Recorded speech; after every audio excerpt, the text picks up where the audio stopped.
1 KG রুই মাছ আমার ময়নাদের একবেলা খাবারে, যে এখন খাচ্ছে, ওই একবেলা খাবারে 1 কেজি রুই মাছ লাগে। এই যে রুই মাছ সিদ্ধ করে বেছে নিয়েছি, কাটা বেছে নিয়েছি। আর মিনা ওই যে রুই মাছের মাথা যে নরম জায়গাগুলো আছে সেগুলো খাইতেছে। রাখি, মিনা।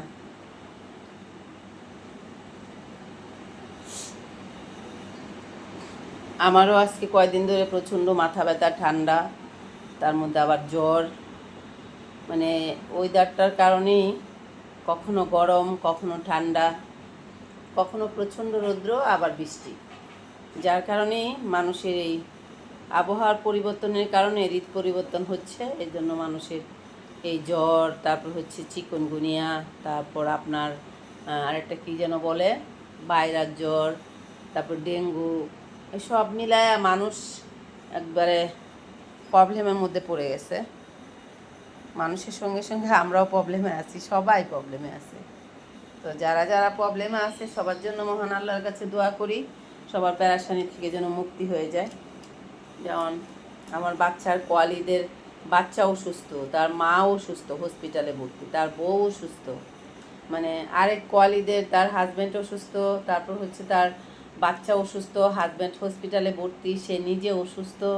মানে প্রত্যেকটা মানুষ, মানে যারা একটা কোথাও সার্ভিস দেয়, কেউ কোথাও কোনো একটা জবের মধ্যে থাকে, সেক্ষেত্রে দেখা গেল খাও খাও বাবু খাও, সেক্ষেত্রে দেখা গেল মানে ফ্যামিলিও পুরা অসুস্থ হয়ে যায়, নিজেও অসুস্থ হয়ে যায়। তখন বিষয়টা একটু টাফ হয়ে যায়।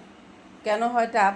সেটা হচ্ছে আপনার যখন সে নিজে অসুস্থ থাকে তখন অফিসে থেকে ছুটি নিতে হয়, সবসময় তো ছুটি পাওয়া যায় না। আবার দেখা গেল বাসায় ফ্যামিলি মেম্বার অসুস্থ থাকলো, তার খুব প্রয়োজন, সেক্ষেত্রেও তো তার ছুটি নিতে হয়, তখনও তো ছুটি পাওয়া যায় না। তো নিজেরা যখন প্রচণ্ড অসুস্থ হয়ে যায় তখনও প্রবলেম, যখন নিজের আপনজন অসুস্থ হয়ে যায় তখনও প্রবলেম, সব সময় প্রবলেম চতুর্দিক থেকে। বিজনেস, মানে বিজনেস এমন একটা জিনিস, বিজনেস যারা করে সেক্ষেত্রে তাদের মতো সুখী মানুষ আর নাই। কেন বলবো? যদি আজকে তার শরীর প্রচণ্ড খারাপ থাকে, সে তার প্রতিষ্ঠানে গেল না, অথবা ছোটোখাটো প্রতিষ্ঠান হলে বন্ধ রাখলো, সেক্ষেত্রে তার চাকরি যাওয়ার বা তার জব চলে যাওয়ার কোনো চান্স থাকে না। আর যদি আপনি প্রচণ্ড অসুস্থ হয়ে যান, অফিসের মানে রুলসের বাইরে গিয়ে আপনি কখনো 1 দিন 2 দিন আপনি মিস করেন, অফিসে যান না, সেক্ষেত্রে দেখা গেছে আপনার জব নিয়ে টানাটানি শুরু হয়ে যাবে। আর আপনার যদি নিজের প্রতিষ্ঠান থাকে, বড় হোক, সেটা হচ্ছে আপনার অন্য কেউ ডিল করতে পারবে, আর ছোট হলে আপনি সেটা বন্ধ করে রাখতে পারবেন, সেই ক্ষেত্রে আপনার আর সেই ধরনের প্রবলেমগুলো হবে না। খাও খাও খাও, মানে খাও, এই ওরে খাইতে দাও, টুকটুকি টুকটুকি, হালুমকে খেতে দাও বাবু।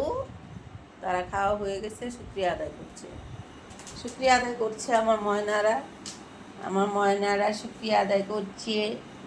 খাওয়া দাওয়ার পরে আমার রাজা, আমার রাজা খাবার একবারে 1 ফোঁটা খাবে, আর তার যদি ভালো না লাগে সে খাবেই না, তখন তাকে মুখে তুলে খাইয়ে দিতে হবে। আর এই হচ্ছে আমার সুন্দর, বললাম না যে ঠিকভাবে যদি খাওয়া দাওয়া না করে, লম্বা বিড়ালগুলাকে দেখবেন একদম ছোট হয়ে গেছে, এরকম আর কি। রাখি আম্মু খাওয়া হয়ে গেছে, রাখি মামুনি, রাখি মামুনি।